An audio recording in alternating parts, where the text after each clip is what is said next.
The gentle hum of the air conditioning in my office stood in sharp contrast to the mental storm of ideas whirling about.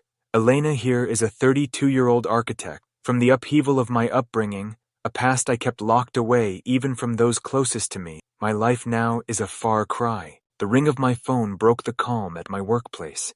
Though the panel displayed an unfamiliar number, something about it felt eerily familiar. I responded, hesitant with a hand. "Elena speaking," I said, sounding a mix of professionalism and caution. The voice said, "Elena, it's your father," with a nervousness that did nothing to ease my growing anxiety. A cold passed through me. I had not heard that voice in more than 10 years. Once a sign of love and safety, it now represented agony and treachery. Sharp, breaking through the silence that followed his introduction, I replied, "Why are you calling me?" His voice shaking slightly, he added, "I'm in trouble, Elena. Financially. I need your help."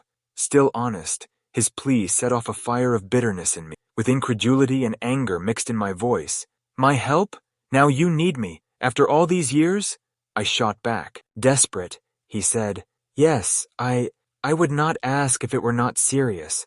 I am really in a bind. You stopped being my father a long time ago. You can't just call me now and expect me to help," I said, my voice hard and unbroken. The line stopped in thick quiet that seemed like an unbridgeable gap. "Elena, please, I'm still your dad," he pleaded, a weak effort at restoring a link long lost.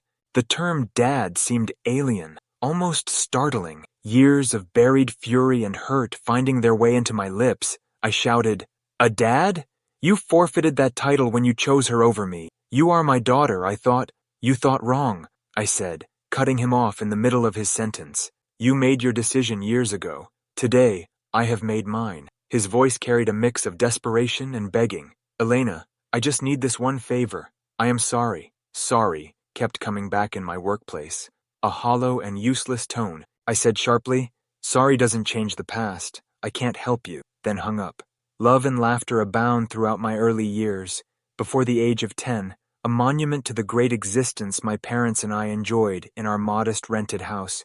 A ray of happiness and compassion, my mother warmed our days and our evenings with dreams and tales.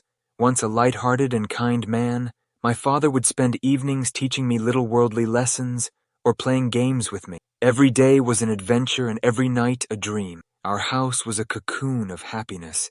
But with my mother's sudden death, our happy life came to a sharp stop. Once echoing laughter and joy, the mansion became a silent cemetery of memories. I recall strolling throughout the rooms, every nook a sharp reminder of her absence.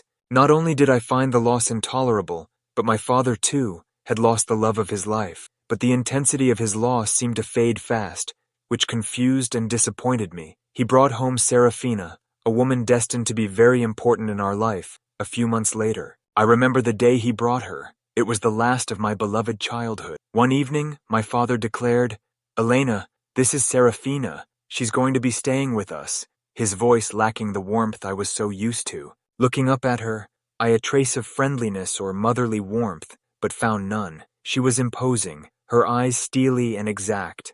I felt a change in the air from the first instant, a change that drove an incomprehensible fear within me. "Hello, Elena," Serafina said, her voice silky but lacking any passion. Her grin seemed to conceal something nasty behind its surface, not at all consoling. The house felt different in the next days, as though the walls themselves were withdrawing from her presence.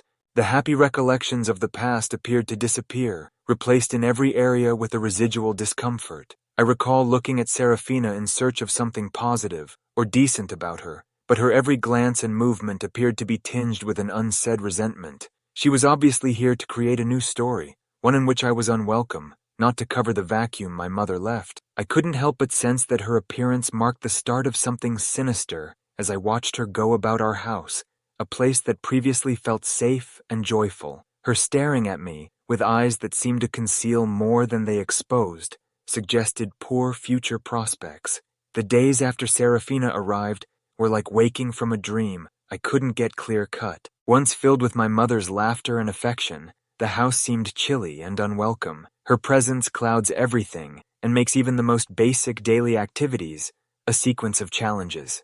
My breakfast tasted somewhat salted one morning as I sat down. With an uncertain voice, "Serafina, Did you put too much salt in this? Her tone dismissive, almost condescending. Oh, did I? It must have been a mistake. Just eat it, Elena.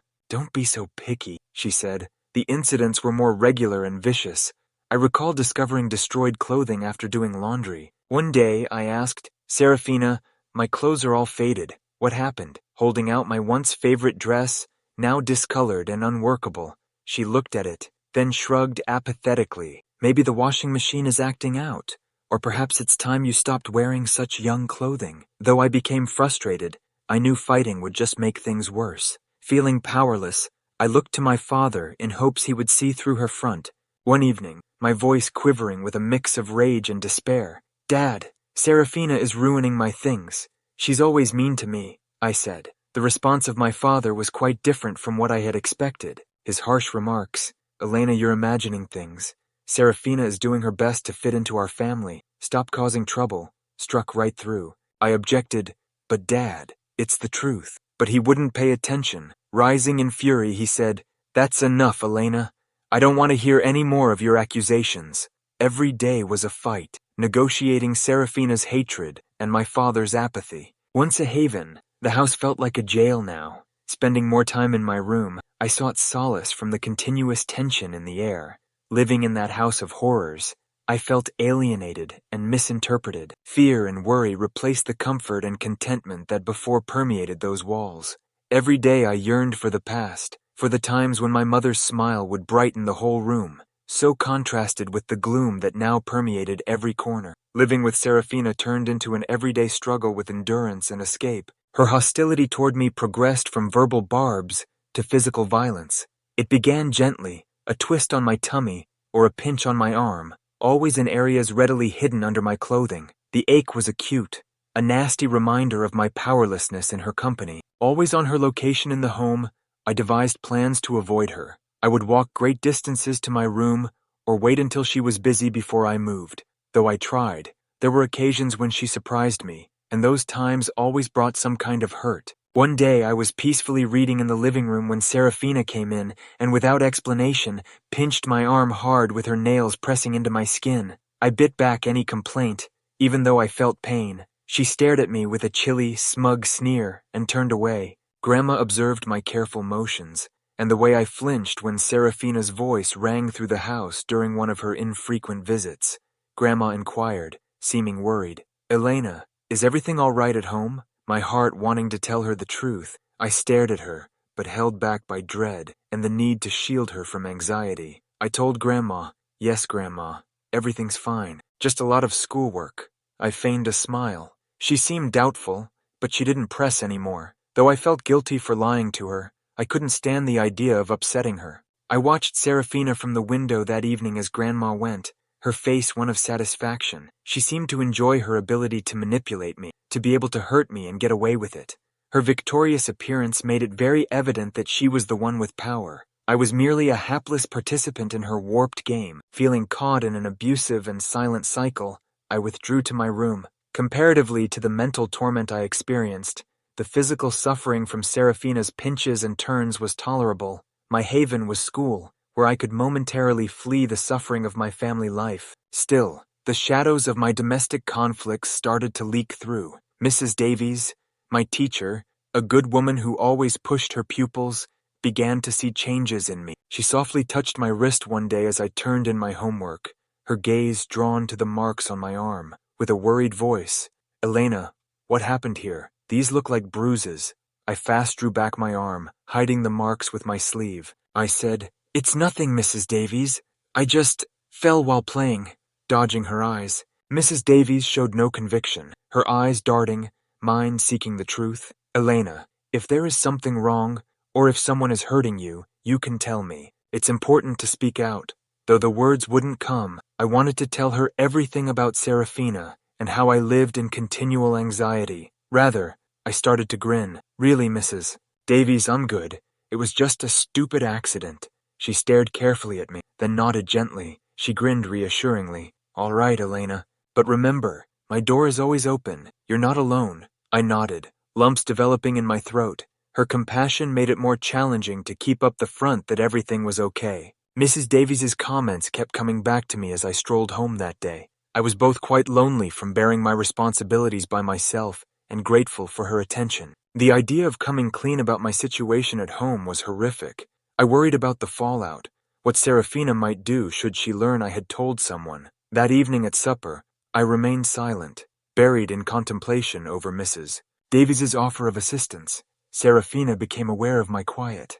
With a sarcastic tone, "Why so quiet tonight, Elena? Cat got your tongue?" she questioned.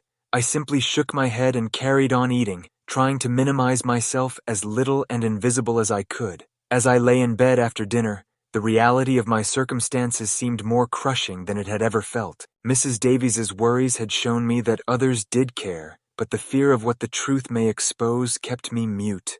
Every day I negotiated the balance between the need to notify someone and the fear of Serafina's reprisals. For me, the day Mrs. Davies chose to involve my father was one of tension and dread. Fidgety in the principal's office, I sat there and ran anxiety through my head about my father's response.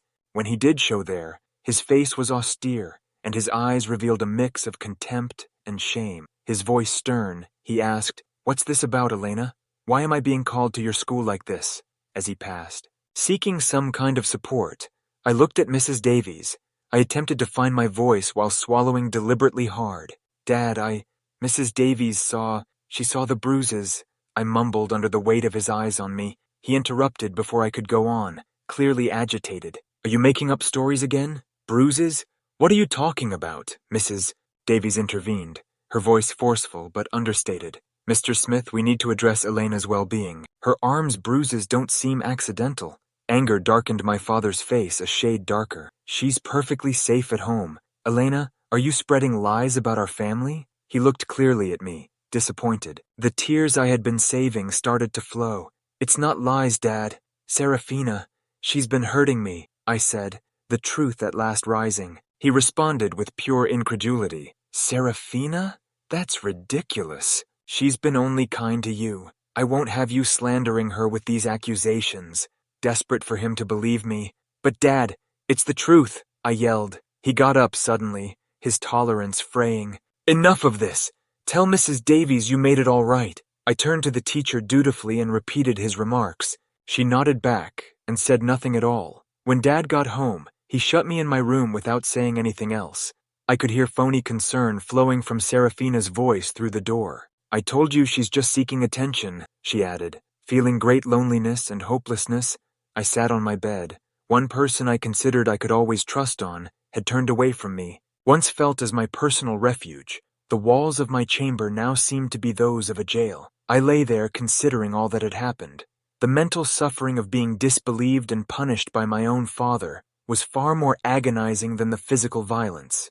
The knowledge that the person meant to love and defend me without conditions turned out to be the cause of my worst suffering was terrible. The days after my room confinement were among the darkest I had ever gone through. Trapped and feeling completely isolated, I knew my last hope rested in my grandma, the mother of my father. Though I had never dared to load her with problems at home, she was a gentle and loving lady who had always showered me with affection. One evening, I plucked up the bravery to contact my grandmother, knowing Serafina and my father were busy. As I dialed her number, my hands were shaking. "Hello!" Her recognizable, friendly voice emanated across the phone. Trying to keep my voice calm, I said, "Grandma, it's me, Elena." Her tone full of real concern, she asked, "Elena, my darling, how are you?" As I said, "Grandma, I need help. Can I come and stay with you for a bit?"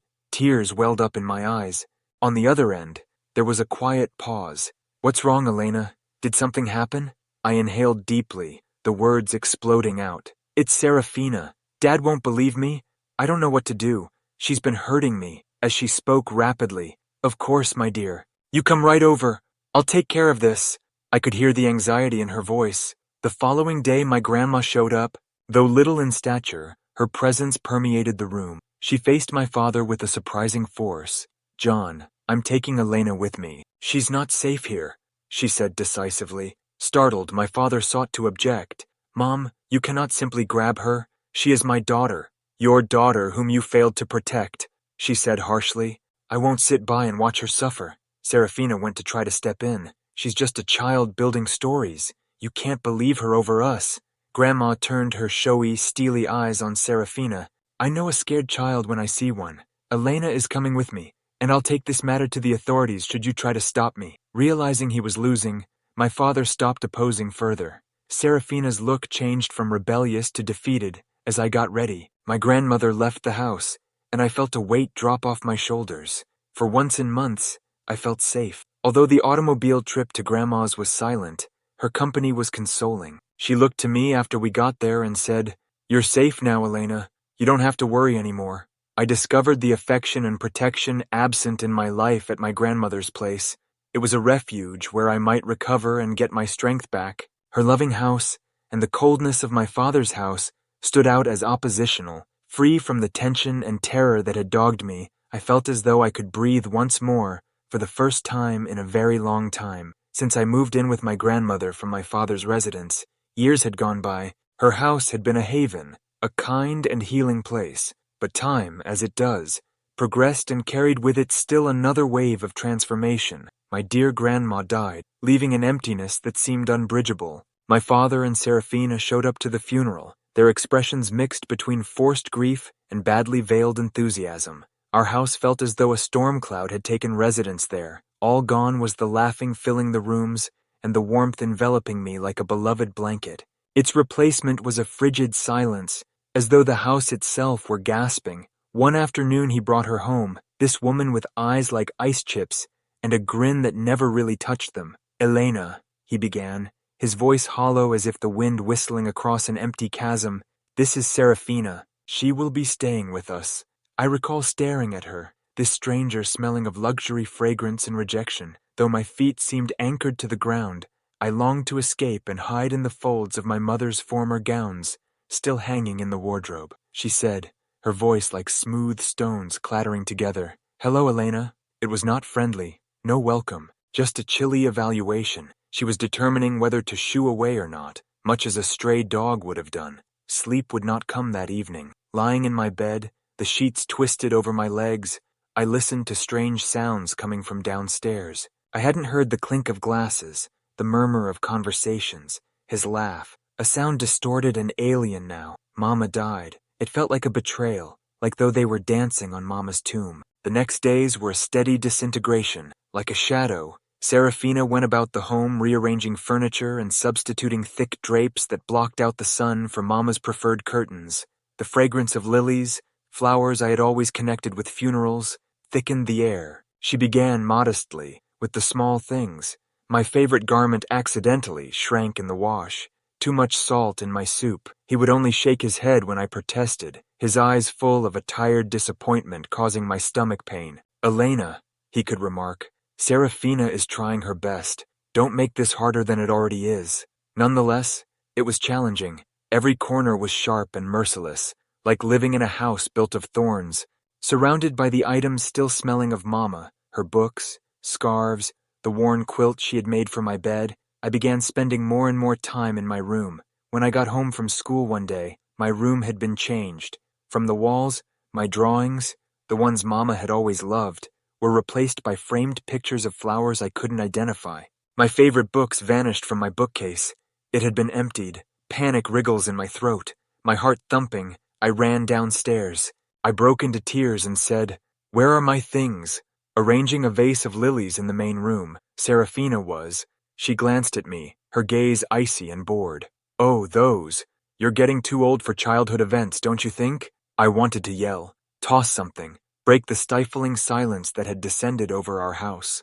But I didn't. I just stood there, like a ghost in my own house, tears distorting my sight. Holding Mama's old quilt to my chest, I sobbed myself to go to sleep that evening. I yearned she was here, hoped she could hug me and reassure me everything would be well. She was not, though, and I realized, with a terrible clarity, that nothing would ever be normal again. The house became into a battlefield, where I moved on eggshells, each step measured, each word weighted. Serafina was a master of the subtle cut, that whispered insult, that stings long after the words have vanished.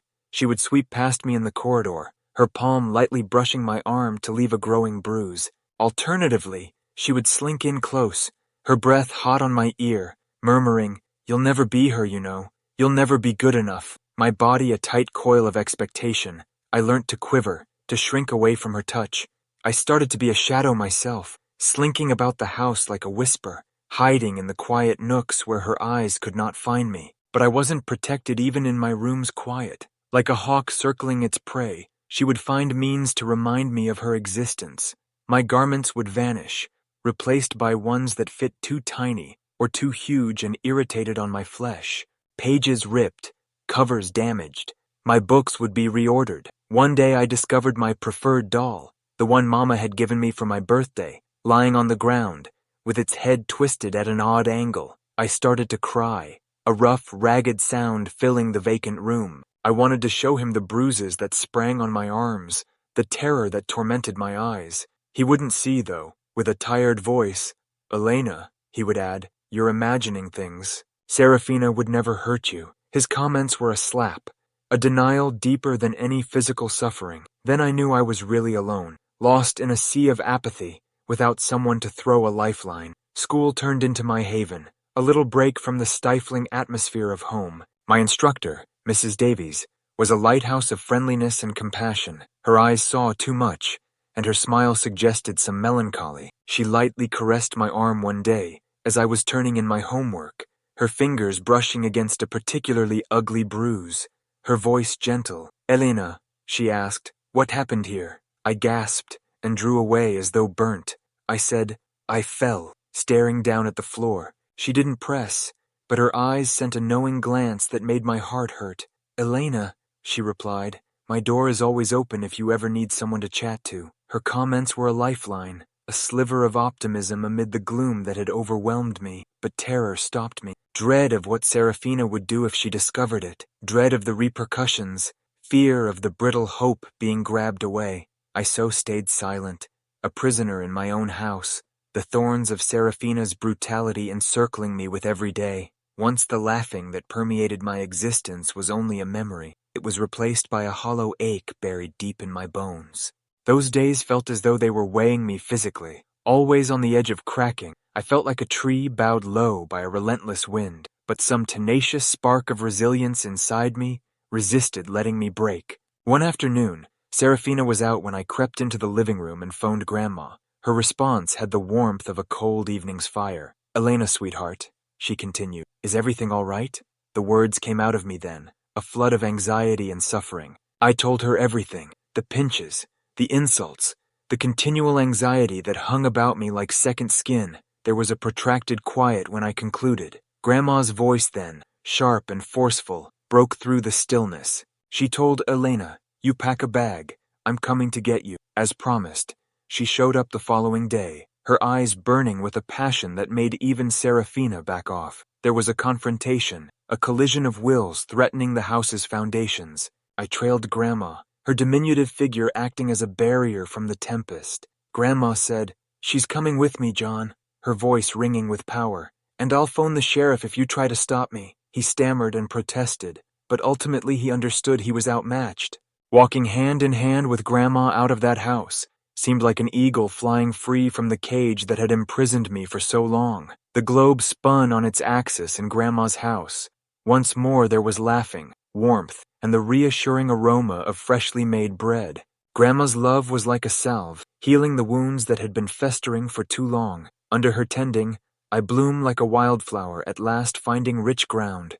Years passed, and the suffering of the past started to recede like a scar healing gradually. I got strong, learned to trust once more, and created a life full of love and laughter. The phone rang one day then. It was him. His voice sounded like a rusty echo from another age. He declared he needed assistance. He found himself in hot water. I listened, the old resentment flickering like a fading ember. But then I turned around at the life I had created, the love that surrounded me, and I realized I was no more the terrified small girl caught in a house of thorns.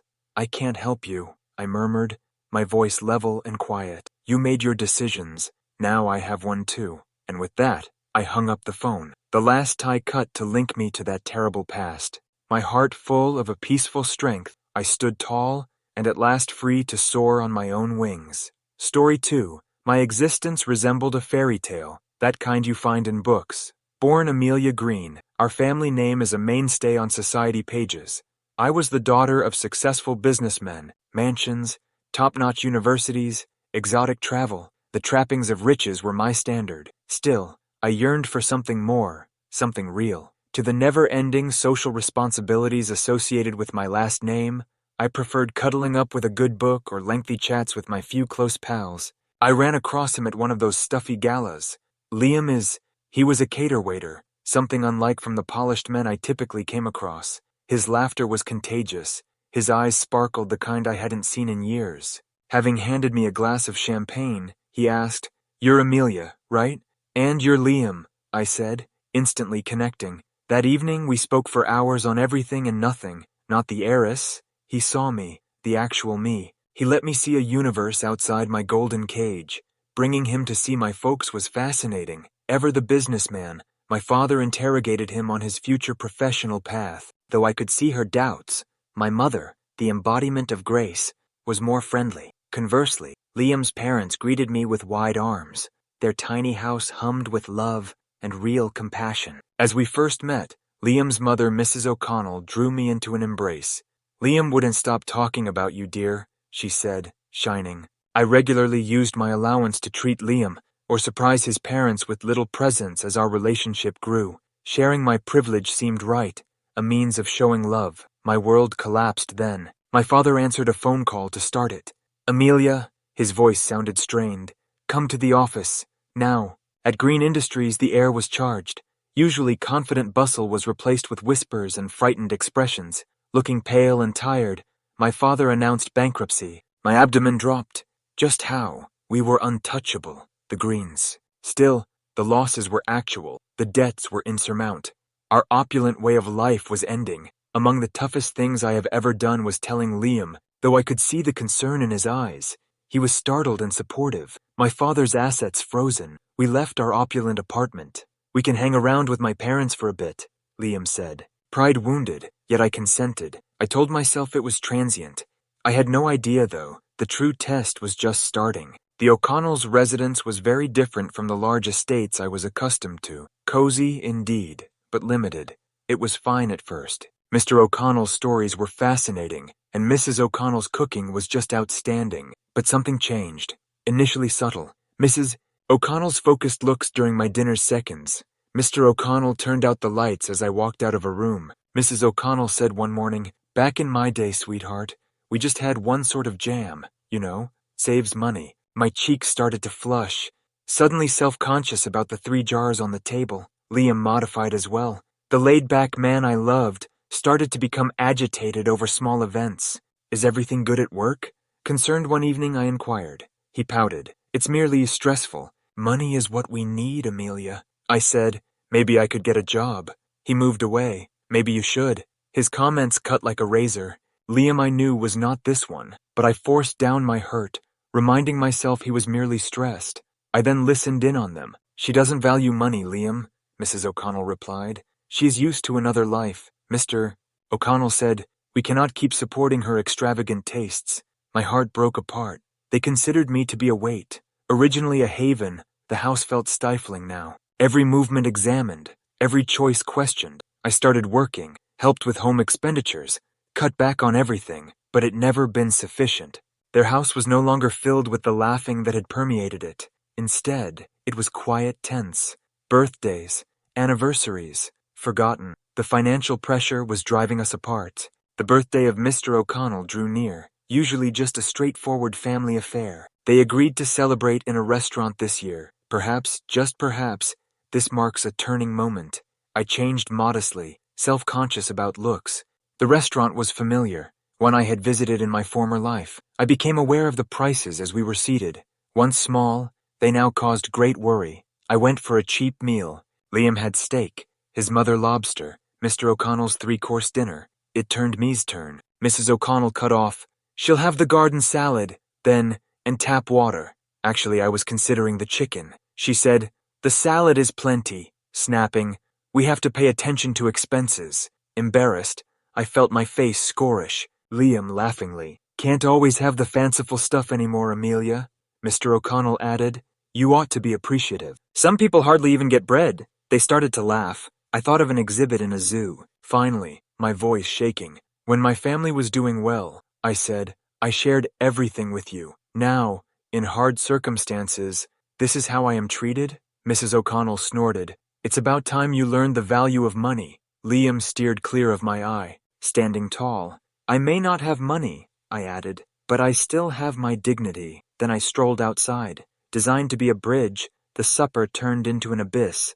It was also an awakening, though some things once damaged cannot be restored. Knowing I had to find my own way out of this problem as I entered the cool night air. There was great tension at the breakfast table the next morning. Last night was uncomfortable for everyone, I said, hoping for some discussion. Uncomfort? Mrs. O'Connell laughed contemptuously. It was embarrassing, Amelia. What were you thinking, creating such a scene? Mr. O'Connell said as well, with steely eyes. Liam continued, You could have spoke to us privately, my voice cracking. When I saw you deliberately ordered the cheapest dish for me, I added, it felt like a slap in the face. It's just food, Amelia, Liam said. No, it's not just about the food. I came to tears. It's about respect, understanding, love. Do you love me, Liam, at all? Or was it always related to the money? He hesitated, then started to smile. Money is a major add to love, isn't it? The floor vanished under me. His comments, without a feeling, were the last blow. You were never a great fit for our family, Mrs. O'Connell said. Always consuming without considering. You are simply a freeloader now. I couldn't stand it no more. Tears blurring my eyesight, I ran to my parents' house. Bless her, my mother said, hugging me to soothe me. Oh, Amelia, lamented she, you deserve so much better, I wailed. I thought they loved me. Sometimes, she advised softly, adversity reveals people's true colors. Then my father entered carrying a newspaper and a malicious smile in his eye. He said, acting surprised, Is that my daughter I hear? He hugged me, then held up the newspaper. Green Enterprises. From the brink to booming, the headline said. Grinning, he said, We're back in business. Startled, I fixed my gaze on him. Where? Laughing, he said, Turns out the crisis was not as severe as we had assumed. Some wise decisions, some luck. We have not only recovered, but also are flourishing. Why never did you tell me? He wavered. Didn't want you to be anxious. Besides, his eyes gleamed. I wanted to see who truly cared for my daughter, money or no money. Rolling her eyes, my mother said, John, you and your tests.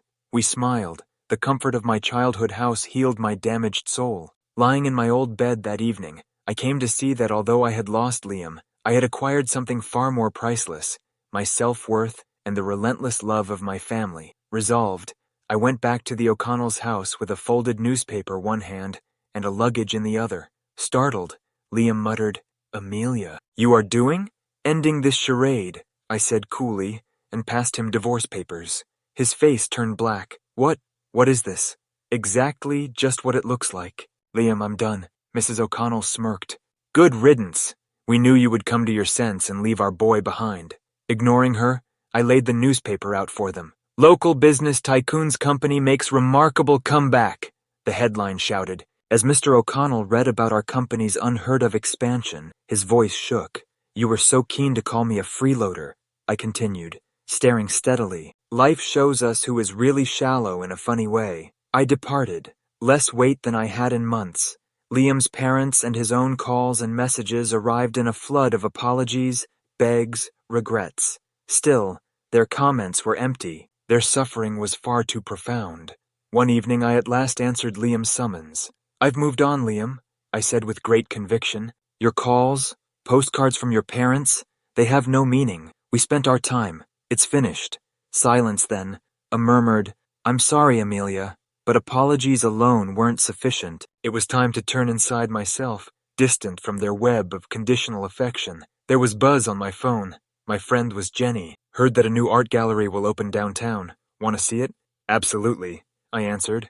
The gallery came as a revelation. Vibrant paintings, complex sculptures, and one especially, a phoenix emerging from ashes, really spoke to me. It reflected my trip as well. Jenny later over coffee proposed a self-discovery session. I nodded slowly. The workshop transformed me. I looked at other pursuits and discovered comfort in painting. It turned to become my escape. Every stroke captured feelings I couldn't articulate. One day the instructor said, Your work is outstanding, AmITheA. Have you given presenting it some thought? That hadn't crossed my head. But with my father's support, I set up a display. Opening night turned into a flurry. Friends, relatives, even total strangers respected my art.